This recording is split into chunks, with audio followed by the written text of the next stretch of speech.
All right, good morning, YouTube. It's Nick with NK Landscaping again, as usual. So today, got a new project. It's like a 3-day project. So Fitz is sick. He's been sick for the past, or yesterday. He thinks he may not make it tomorrow, so it's fine. Small project. So Kurt's over here. He found some tools on the side of the road, so of course he's excited. I don't know why they have highlighted yellow paint all over everything, but everything does. I think it was probably a paint can in here that exploded. Yeah. Or went off, you know, there's marking paint or something. So, everything's got paint on it. A few good things in here. He said there's an SK torque wrench over here. The old bar style. Cool stuff. Anyway, we gotta get loaded up. I'm taking that trailer off of my truck. We need the gooseneck, but we want to take that trailer with us behind the dump truck, so I need to put a new ball on the dump truck because it only has a 2-inch ball. So we can tow that trailer, and then we got to load up the excavator and the skid steer. We're going to be doing some cleanup work on a property we've worked at before. I don't think I was filming when we did this job, so I'll bring you back in a second here once we get this hitch swapped. We got a few things to do to start off the day, so here we go. So whoever owned this truck before us must have been doing a lot of towing of some small trailers, because they just have a little 2-inch pintle hitch here. So we'll get that swapped to 2 5/16, and we'll have nice trailer towing capability here. Problems, there's always problems. So this is a Reese, you know, pintle hitch here, and the ball that was on here has these like flat flared sides. Fits in, hits up against the back here, so it can't spin. And we have two different ball sizes, two different 2 5/16 balls. So this is the more heavy duty of the two, which has no flared siding. Way too big of a shank. This is like a 10,000 pound ball, I think. And the other one we had was a 7,500. It fits, but it has this big like nut head top that doesn't fit up against this. So I think we're gonna have to go down the garage and grind off part of that to see if we can fit it. It's just the joys of different size trailer balls. So we'll go get that fixed up and show you in a second.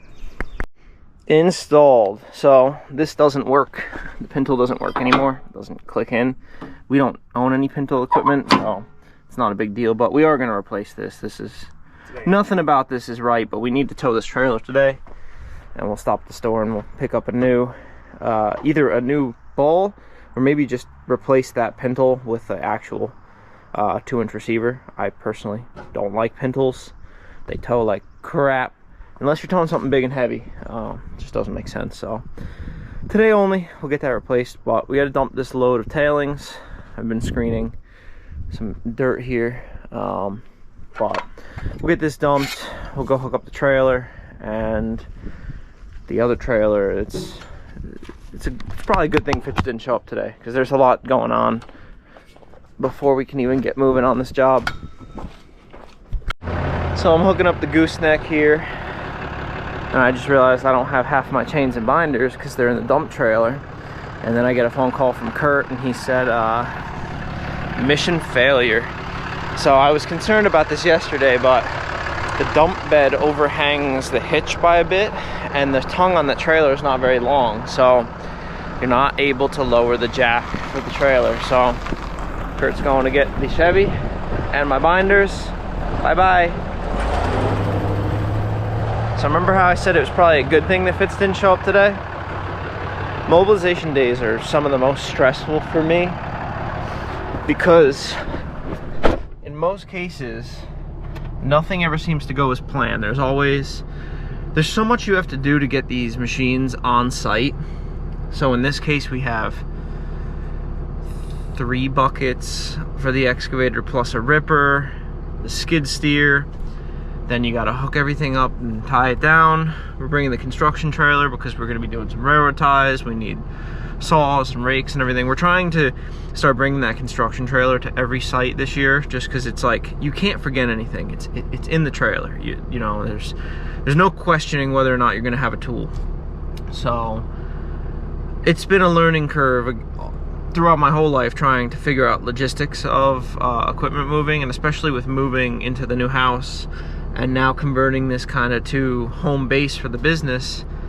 A lot of things are still being moved between my property and the yard, and since I don't have a working driveway here yet, I can't bring all this equipment here, and I have a lot of the equipment here, but it's like things get moved back and forth, so it's a logistical nightmare. And once everything's moved here, it will be much simplified, and even, you know, getting machines ready the night before to make sure that things like this don't go wrong.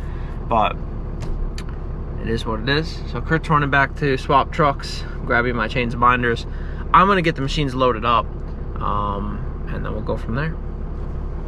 All right, it's 10:15. We're on the road. Kurt's in front of me. Well, he left a minute ago, so he's gonna beat me there. Everything's loaded. Hauling heavy today. So we got everything strapped down properly and all that. It's a beautiful day. I don't know if that thermometer is right on the truck because I just started it up, but it's saying 64.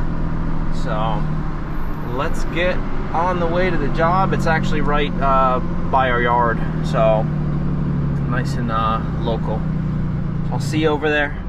It's about a 10-minute drive for me and for you. Just pulled up on site. I had Kurt rearrange a little bit. Probably end up just gonna end up leaving the gooseneck here for the 2 days it's gonna take to do the job, or 2 or 3 days. So we're gonna get everything unstrapped, untied.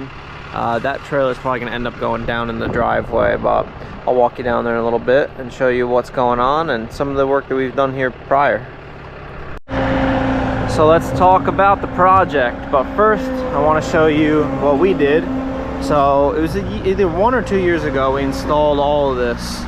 So everything from this step over, these steps, this was hers, and this wall was here already. This got installed later. But we did this wall, this nice patio, fire pit, and the steps into the pool area. So we kept it off of this wall, little river rock border, and you can see in this corner we basically cut like almost 4 feet of grade out of here. This was a very fun project. When I initially started working at this house, this flat area here was just a big pile of fill dirt. So I came in and I used the skid steer. No, I actually used the excavator. This is way before steel wrist. I flattened everything out, and then I went down on this lower tier, picked all these big boulders out, brought them up as like a curbing. So the goal for today is, this is, you can see, a big step down to Whaley Lake here. So my parents' house is right there, and that's the rail trail. So this lower section has always been kind of like the bane of the client's existence. It's hard to keep managed because it's so steep. Can't really get equipment down here easily. So the goal today is to clean through a lot of this. There's still some big boulders.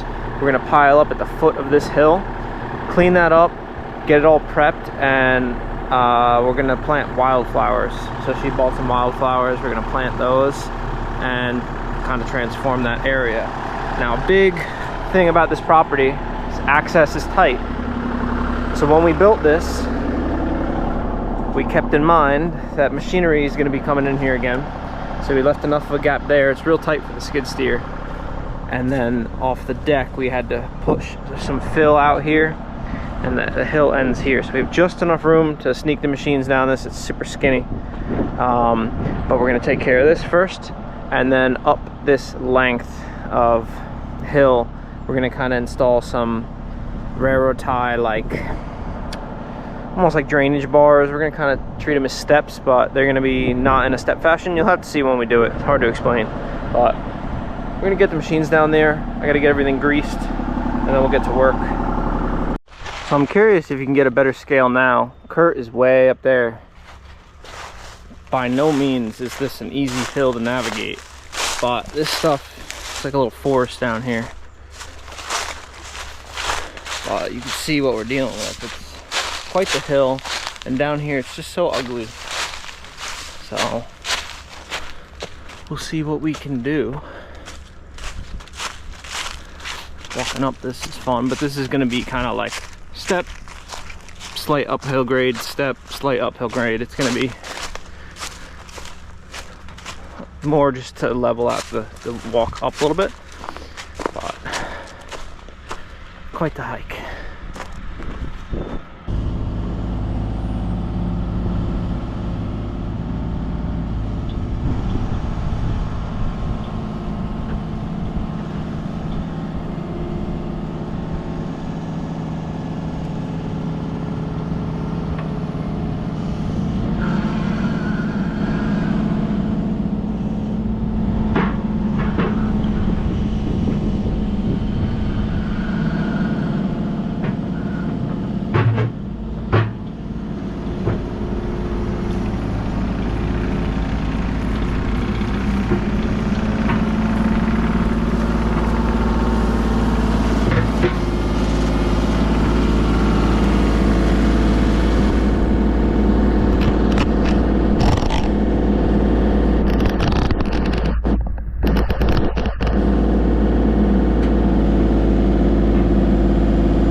You saw the excavator. That's easier because I can pick myself up with the bucket and kind of level myself out. I don't have that with the skid steer, especially with the Rotostar end grapple. So I don't know what you can see, but it's tight.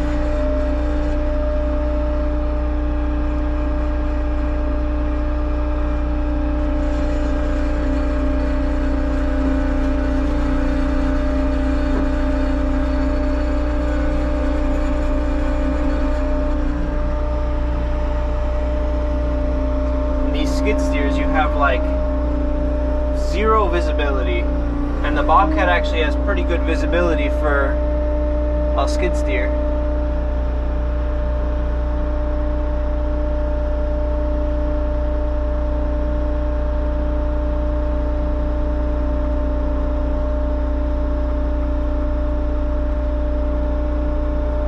I was just talking to Kurt. We've been wanting to get a Harley rake, and I think we were assuming we'd get a Harley rake for this job, not buy one, but rent one. The more we talk about it, you know, the more I've looked into that CMP Hydra bucket. It's kind of like a mix between a regular bucket, smooth edge bucket, and it's got like a Harley rake kind of built into the back of it. Now, the Harley rake still completely has its place. I would use the Harley rake for big lawn installs and things, but to bring a Harley rake onto one of these bigger projects, at the current rate we have to rent it, and that means that, you know, we have to have the skid steer available at home to pick it up. And then it's either I have the skid steer in the dump trailer and I put the Harley rake on the bed of the truck, or I gotta take the whole gooseneck to fit it as one unit. But the draw of the Hydra bucket to me is that it replaces the bucket on the machine. So if I'm going to a job where I know that I want to do a little bit of grading, but I don't necessarily need a full Harley rake and the full, you know, benefits of the tilt and the fine grade adjustment of that Bobcat Harley rake, the Hydra bucket would be like really, really useful to me. So something we've been trying to decide on, and we're kind of going back and forth because, you know, you can't beat a true Harley rake for grading out large areas But if you're just trying to go to these jobs, and you know, you always damage the lawn with a tracked vehicle. There's no way around that. It's just like, if you have the hydro bucket, at least you can try to fix your tracks a little better than just a standard bucket. All right, let me show you some. I guess the backup. That's the backup camera right now. It's just flickering. I have to check that connection because that's not cool. You need that. What if I try to back up again? No, it's just messed up. Alright, I'm gonna get these attachments out of here, and I'm probably gonna start running the skid steer around just to strip some of this junk off the ground so I can see what we're working with. Alright, I'm gonna start with stripping off some of this junk. Kurt's just gonna start pulling rocks with the excavator. I'm really upset with this Bobcat today because the backup camera, I tried unplugging it and plugging it back in, but I think it's actually the camera's shot. I think it's got less than it's got 492 hours on it, and it needs a backup camera already. And there's no, like the Kubotas have a rear view mirror at least. This doesn't have a rear view mirror, so now I gotta turn my head around every time I wanna back up. So I'm a little irked at that. That's a little, you know, this Bobcat mechanically has been great. It's just the electronics on these Bobcats leaves a lot to be desired. So I'm pushing all this junk into the back left corner here. There's a spot where we can kind of shove it over the wall, because otherwise you really can't see what you're doing in here. It's very slippery, very overgrown. All this grass is full of like the little, I don't know what they're called. They're like little tannish spiders. Tons of them. So I'm just going to strip all this junk out of here. Kurt's going to play around with rocks. He really doesn't have a whole lot of excavator experience, so we'll see how he does.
does this mean here?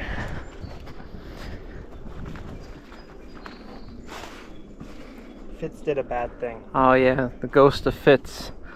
Mr. Kurt here, and I told him when he started running this today, be careful. And I don't think he was very careful. So I just stopped. Well, I didn't flip it over. You didn't flip it over, but how did you know that you did a bad thing? It was squirting. It was squirting out? Okay. Yeah, he whacked the boom down hose. So, unfortunately, that's one that runs through the boom up into the valve body. Let's see from this side. You might be able to see it, maybe not. Through that hole, the one with the yellow tape on it right there. It's deep in there, so we're gonna pull that out of there. I got my tools, some brake cleaner, and then we're gonna go to the store to replace it. And by the way, the camera and the Bobcat, so it completely stopped working. I called the dealer. We are 4 months out of warranty, and they want almost $700 for that camera. So, to be honest with you, this is nothing compared to that camera. I'm really kind of upset with Bobcat. We're basically at the point we've sworn off Bobcat. We're never gonna buy a Bobcat machine again. It's just been nothing but electrical problems. Like I said, the mechanical aspect is fine. It starts up great. We haven't had any mechanical issues with the machine. Minor things, like every machine's gonna have something minor, I get it. But the electrical problems, one after another. It's a 2021 with under 500 hours. And we've had so many different electrical problems, and usually they resolve themselves. But this one is like, I don't know, a camera that I can get on Amazon. I have a camera, backup camera in my truck, and they last about 2 years from Amazon. They cost $40. But to get 2 years out of a $700 camera, come on. So I'm gonna work on this, get this out of here. Shouldn't take very long. We'll go down to the dealer, have them make up a hose for us, and we'll be back in business. But you know, usually it's Mondays you have the problems, but today's Wednesday. Strange, huh? Well, there's his trophy. Let me see some guesses in the comments on what you think this is gonna cost. Kurt, what do you think? $120. $120. I want to hear your comments. But I'm thinking, oh man, like $135. They got the biggest thing is there's this protector on here, so that's got to go on before they make the new hose. So they're probably gonna have to cut this, take that off, put the protector on, and then when we get back, we got to put this over. But that was quite the fight. We had to take the door off and the side panel off. Now this looks like your typical like New York City excavator. To get down to that fitting. But we're gonna run to the store, get this fixed. Pulling up at our dealer. If you haven't noticed, Unilock, well, you haven't noticed, Unilock is on our left right here. So this is Westchester Tractor. This is where we bought our excavator, and our buddy Jason works here. That's about it. Yeah. See, what I didn't tell Kurt, I think basically what happened, he broke that line, and I think, what is this guy doing? I think basically he totaled the machine. So unfortunately, we're probably just gonna have to leave with an 80 today. There's a 57. I don't even see any. Oh, there's an 80. Follow this nice RTV back here, and you'll see this nice new 80 right there with my name on it. Right? Yeah, he says one day. Well, 118.61. Kurt was right. Hopefully, maybe someone in the comments guessed. New hose. Gonna go back to the job and get it put in and see how much more work we can get done today. We're back now. Hopefully you can see a little bit of the difference down there. It's kind of hard to show, but I figured maybe an up here view would be better. But we got our 6 foot long hose, or however long it is. Get that installed. Probably only take 25 minutes maybe. So let's get this installed, and then Kurt's gonna start mapping out the stairs up here. I'm gonna finish pushing everything off with the Bobcat. Maybe my camera has mysteriously started back up again. That would be great. Back in action. So, it wasn't too bad of a fix. The hardest part was Kurt had to squeeze his hand in here. That whole bracket had to come out. It's really tight in there. So I'm gonna hop in the excavator, make sure everything's still good. It should be, everything's tight. And I did test it a little bit. But I'm gonna run this for a little while. I had to pick out this big pile of rocks. I think that's where Kurt may have ended up hurting the machine. Yeah, I mean, I think what happened is, I'll show you real quick. So when you pick this bucket all the way up, the digging bucket is a little longer, and you come in here,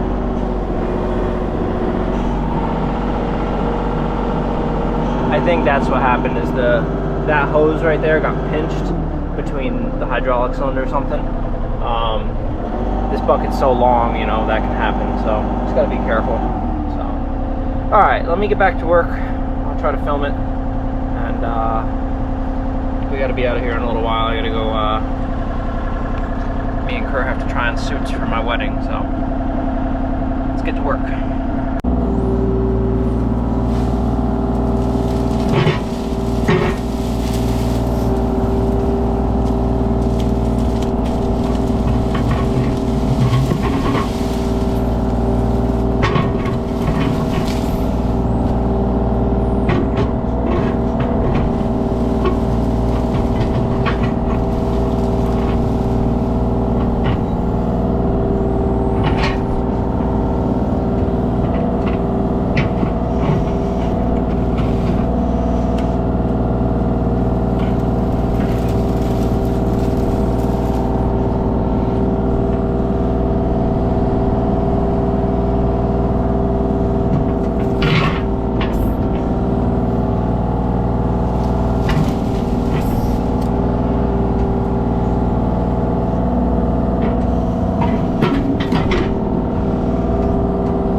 I'm running late. I gotta be leaving, but we got we started working after we repaired the hydraulic line, and we just got in the groove of things. Kurt hopped in the skid steer, started pushing all this stuff up, and we made a lot of progress really quick. So we got a massive pile of debris that'll probably get spread out at some point. I might go through it with the Rotostar, I'm not sure. But we did a lot of damage really quick. Keep in mind, Kurt has probably, between the excavator, I'd say he has 5 hours on an excavator, and in the skid steer, oh man, that guy doesn't have any experience. This is probably his first time actually really running it. He's moved it before, but never actually run it, so he's doing good. You know, I'll give it to him. He's doing pretty good. So he picked it up quick today. But we made a lot of progress. I'm not going to show you too much because we'll be back tomorrow and we'll get going real good. But we're about to leave. We got to unhook the trailer and get out of here. I got to be at an appointment. So, wow, we really got through this really well. So, check in with you tomorrow. Alright guys, so hopefully you enjoyed this video. This is going to be part 1 of most likely a 2-part series. I got a lot of footage on this job. This is the 3 days, a lot going on it. So hopefully you enjoy part 1. Part 2 will be out next week. This is a crazy week for me, so I'm trying my best to get everything edited a little bit in advance. Believe it or not, well, I don't know why you wouldn't believe it, but I'm getting married on Saturday. Today's Monday, so it's coming right up. And on top of that, I'll show you guys. Hopefully it shows up on the GoPro, but just crossed 1,000 subscribers this morning. I took a screenshot of 999, and then I checked again like an hour later, 1,001. So I missed the 1,000 screenshot, but I'm still doing that 1,000 subscriber question and answer. So if you see this on Wednesday, please drop more questions in the comments. Anything that you're looking to have answered, whether it's from me, Kurt, Steph, Fitz, can be pertinent to really anything our business. So we've gotten quite a good few questions, so I'll add anything new to the video. I'll hope to have that out soon. As you can tell, it's going to be a busy week for me, so probably not going to make it this week, but maybe next week. So yeah, I hope you enjoyed this part 1 and look forward to part 2, and then we'll get this project wrapped up for you. Thanks for watching, guys. Like, comment, subscribe as usual. If you don't want to, that's okay with me too. So, see you on the next one.